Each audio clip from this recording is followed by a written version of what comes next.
Greetings all and welcome to a session here at Tuesday Talks. In this series we're going to be talking about language assessment and how we evaluate and assess language in a typical second language classroom. We're going to begin this series with talking about a variety of concepts and issues. In particular, we're going to be talking about the different types of assessment and tests that are out there, and a little bit of a talk on classroom-based assessment, and then current issues involved in the assessment process. Let's begin by just looking at a bunch of definitions. We have one major word here, obviously, which is assessment, which many people have probably heard. It is very different from the idea of testing. Assessment is identifying or evaluating the current condition or the current progress of something. In this case, the current progress of our students. It's kind of like a little snapshot of what's going on with that student with regard to their ability or their condition as a language learner.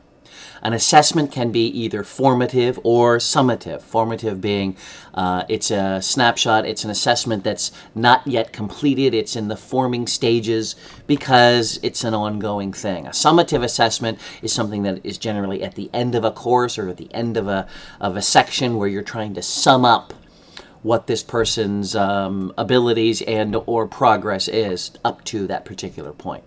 Assessment is larger, okay? When you get to talk about testing, you're talking about something very specific. It's an actual instrument that's being used to measure a specific skill or a database or a content domain. You know, maybe your test is going to be on biology or chemistry or history or cooking.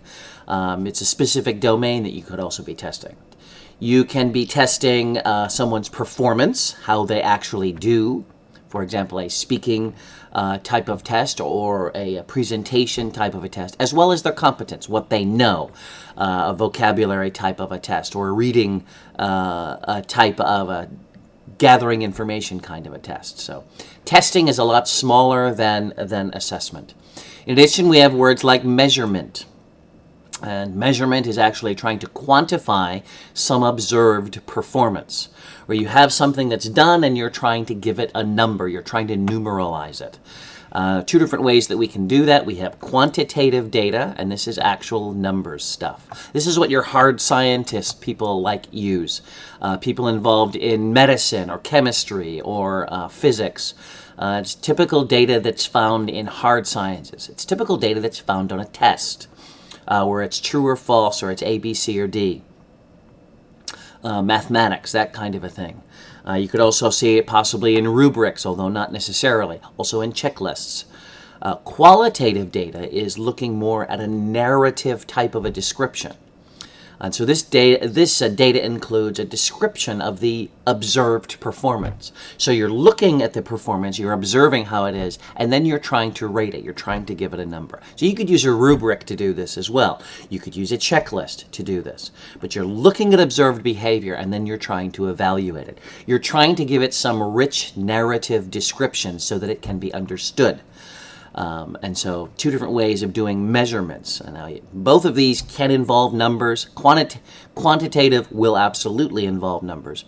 Qualitative can be primarily descriptive, but can also include numbers. Like, for example, a rubric, where you have some description of something and then you assign a point value or some type of value to it. That would also be qualitative. Lastly, we have the whole idea of an evaluation, and that's the assessment of the measurement or the performance. And so it, again, is a bigger thing. It's where you're looking at all of these components put together. So when we look at assessments, we've got the more narrow tests, and then we can move out to larger things. And then, of course, we can run into teaching, which is where we're trying to teach students the language, and at the same time, understand what their progress is. So assessment includes opportunities and for teachers to hypothesize and to evaluate their learning, their teaching, okay, their tests and everything that's going on. So that's going to include all of these components together. Even teachers are going to hypothesize. They're going to be evaluating what they've learned and what they know. All of this together is going to be an evaluation. Now, let me take a look at some of the characteristics of assessment. Assessments can be informal or they can be formal. Informal being you're walking around as a teacher and you're noticing what your students are doing, and you can use that as a form of an assessment. So, for example, you're listening to your students talk in pairs about a particular topic or using a particular skill or linguistic element, and when you hear students use that in the appropriate way, you can start ticking things off. Oh, well, they've done that. That would be more informal. A more formalized type would be systematic, where it's a paper test, or it's evaluating someone giving a formal speech. Maybe it's a final exam or a final presentation. Okay? It's more of the formal thing. It can be informal or formal. It can be formative, which is a tentative evaluation, or summative, generally end of semester, end of course, end of unit type of an objective. Okay? You can have norm referenced, okay? Normalizing. And so we're trying to even everybody out. We're not testing everyone against the test.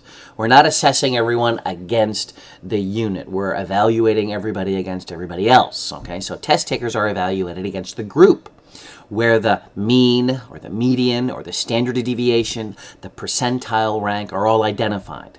Okay, oftentimes when students are taking state tests, or when they're taking a test like a proficiency style test, okay, where they're being evaluated against they're being put in a rank. Where are they in compared to other people?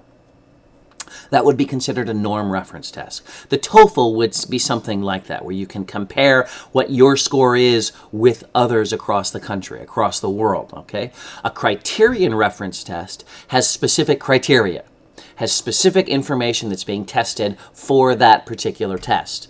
This is often the type of test that you have in a class where, for example, you've studied European history, and now you're going to be taking a test on European history in the Middle East, in the Middle Ages. It's a specific time frame, it's specific location, specific dates and events and people, and now you're going to be tested on that information. That would be a criterion-referenced test. We also have different types of tests, types of assessments. So one type of an assessment is an achievement assessment, okay? And this is where you measure the knowledge, the skills, the abilities of the material directly taught in the course, okay? So someone is learning how to bake a cake. Well, we're going to measure that directly with some type of thing because it's actually taught in the test. Have you achieved the goals for this particular unit, this particular course, this particular, performance, okay? So that would be an achievement type of a test.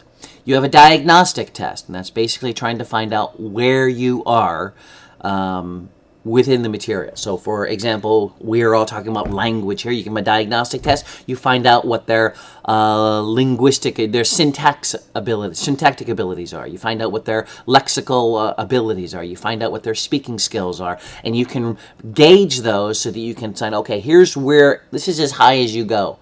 And so we're going to put you in a class that does the stuff a little bit above that, okay? Because you're identifying where their strengths and weaknesses are. And where those weaknesses are is where you're going to plug them in so that they can strengthen those areas and get stronger. You have placement tests. So where basically it's a type of a proficiency, a type of a diagnostic, although it's not really diagnostic. It's more of a proficiency where you're simply saying, here's your general ability against everybody else, and so we're going to put you at this level because we've identified you. Oftentimes, placement tests need to be done quickly, and so they're not as deep and as robust as they could be if you were actually doing a proficiency style test. But they need to be done so that you can put students within a program. Sometimes when you do a proficiency test, you take those scores and then you may revise this student up or down in the first week or so because you're realizing that the placement might be off a little. That's typical to happen. A proficiency test measures the knowledge, the skills, and abilities compared to other second language learners and also native speakers. Again, so it's a test of general ability, not a specific data that you're actually measuring. So the TOEFL test would be that type of a test. You're measuring you against what a native speaker would be or against what everybody else who's studying language would be.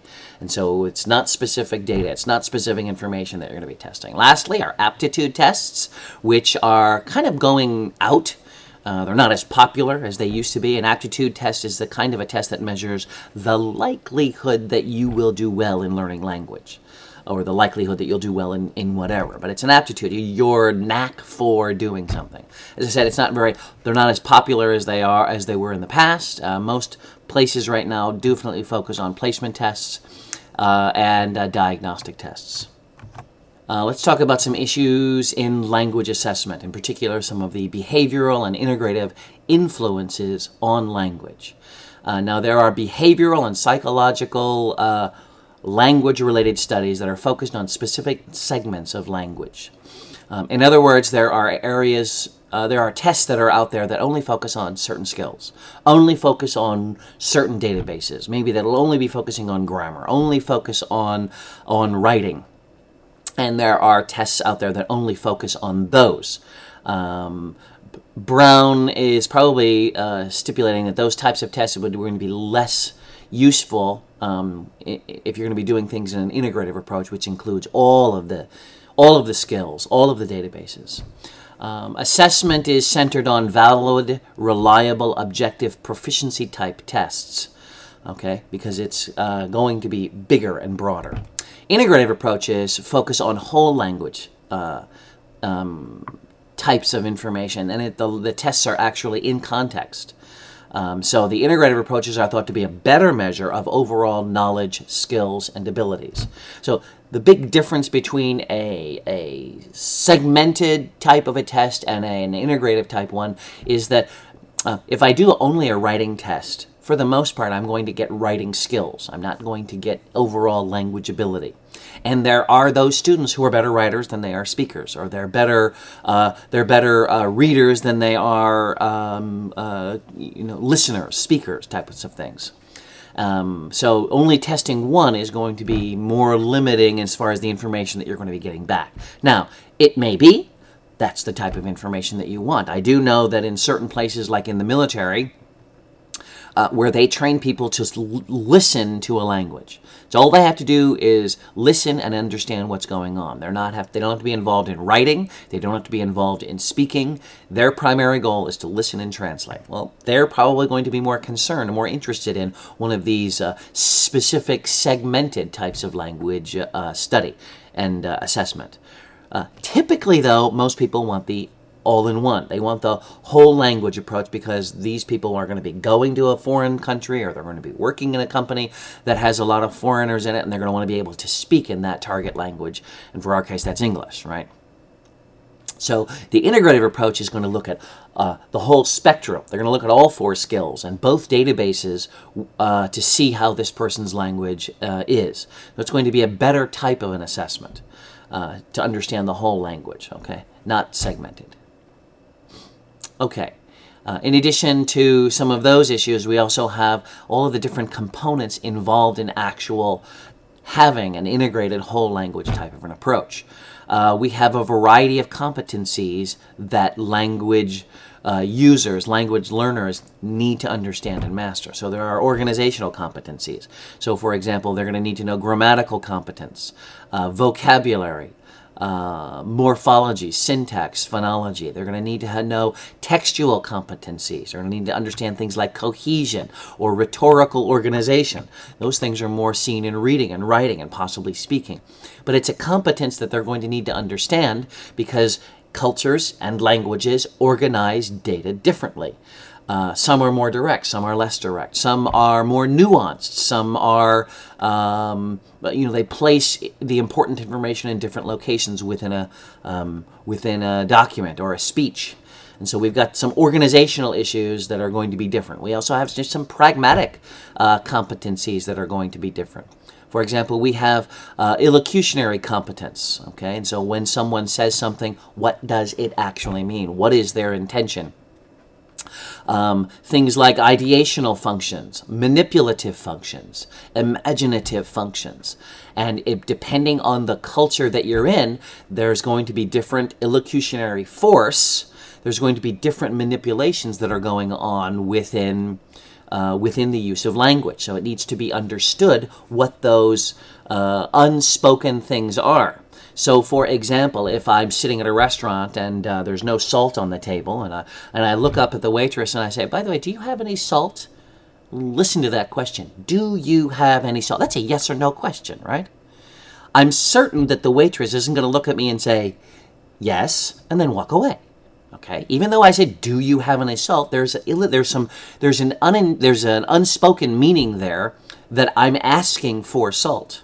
There may also be a little bit of sarcasm in there and wondering, why isn't there any salt on my table? Okay, now that's in my culture. That's going to be understood. In other cultures, it may not be understood, and so those nuances that are there may be different in other cultures.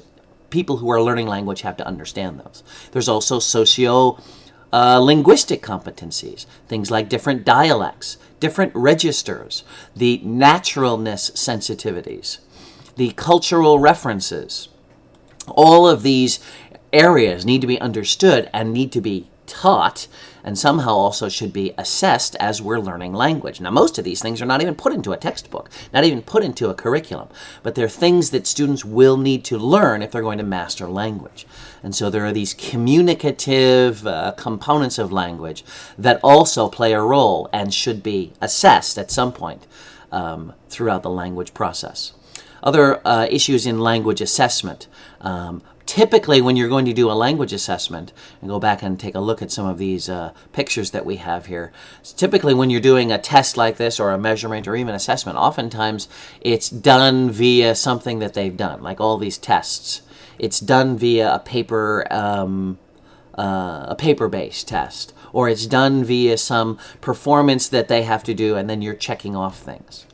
But a performance-based assessment is not necessarily looking at the paper-based. It's more looking at how it's actually used in real life. Okay, performance-based assessments are designed, they're like opportunities to demonstrate someone's proficiency. So, for example, asking someone to go do an interview, okay, not in class, maybe it's recorded or it's some other event outside, so that it's kind of more like real-life activities. Some are performed, like a paper or an oral presentation, but I try to make them as real as possible, okay? So if it's a paper for your boss. It's a paper for, an entrance essay for a college or something like that. An interview, okay, again, a real interview. Those types of performance-based assessments can be used to assess the learner's language ability. Now, it's not going to be numbers-based. This is more qualitatively based. So you might have a rubric. You might have a lot of rich description that describes the performance, okay, and to see whether it meets the standard for passing this particular assessment. Then you can also have something called task-based assessments.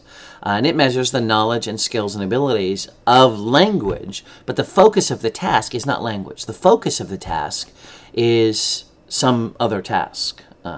And task-based assessments have become more popular in the last 15 or so years because of task-based language teaching. And so that's just another way of doing an assessment. There is a similarity between performance-based and task-based assessments.